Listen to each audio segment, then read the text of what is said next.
I do not believe that God started Nigeria.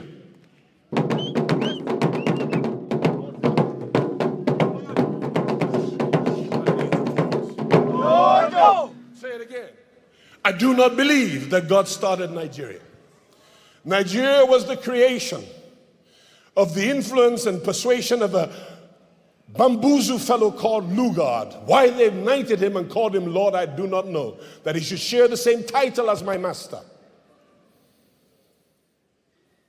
Motibinu.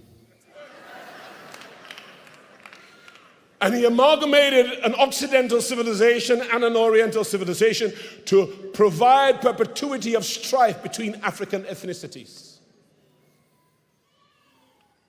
I personally do not believe that God started this country. It will be. But it does it off near. Men must understand that history does not repeat itself. It is men who don't study history that repeat bad history. I'm going somewhere else, Steve. But I want you to think about it. Be careful what you start.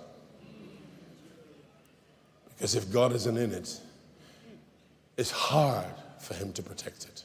If the foundation is destroyed, what can the righteous do? So if Nigeria is going to work, we have to restructure it. It cannot work under these present circumstances. So they say in Wari language, koni man die, na koni man bury.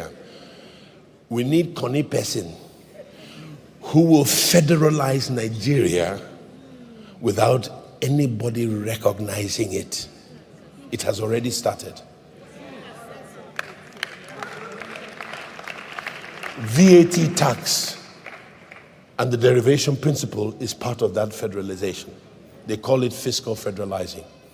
God can use anybody he wants to do what he wants to do. He has the heart of kings in his hands. He turns it whithersoever he pleases as the rivers of water. I believe that Nigeria's currency can come back to the power that it had 40, 50 years ago. I believe it can, but you must have God's dream about the currency, Mr. Central Bank Governor, Mr. Minister of Finance, the coordinator of the finance, the Minister of Industry, Trade and Investment. You must have God's dream. The days of prophets standing in pulpits to preach are almost nearly over. They will be minimized because we don't need prophets here. We need prophets in the ministry cabinet offices. We need prophets like Joseph, who's not about how well you can preach or theologize. It's about how well you can download God's blueprint for taking a nation like Egypt, which was a great country, and make it become a greater empire so that it would have the resources to incubate one of the greatest nations in the world, the nation that God identifies with the most, Israel. Now, what Nigeria is lacking is dreamers to hold the levers of power in this country. We don't lack the resources. We don't lack the market size. This country will be 500 million people in 20 to 25 years. The median age, therefore, for the next 10 to 20 years is going to be age 17 to 19. That means if you're targeting the old generation, that you're missing the mark. Include them, but you need to become young again. Knowledge is not with your generation anymore. It's with that generation.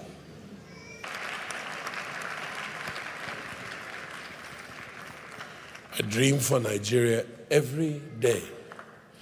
Somebody asked me, and he was the president of the United States.